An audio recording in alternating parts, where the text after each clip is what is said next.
Welcome to solverfy. Question 64, we're looking at an unusual substance, and that is gallium. And gallium has a low melting point relative for metals. It actually melts at about body temperature, 29.8 degrees Celsius. So it can melt while you're holding it in your hand. And it tells us here that the density of the solid is equal to 5.91 grams per centimeter cubed.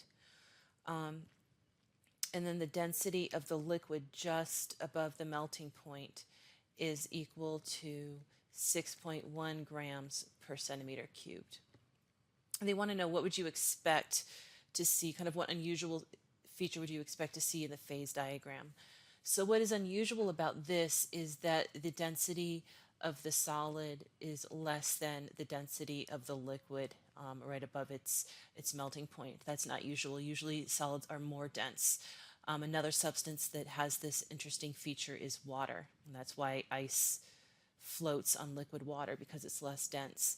And so because of that, when you see your phase diagram, normally when we have a phase diagram, we have our y here, and both parts are coming off in this direction. However, when you have, in this case, it's not going to look like that.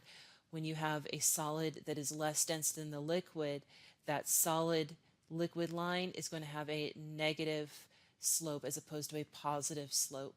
So it's going to slope backward instead of forward on this line here.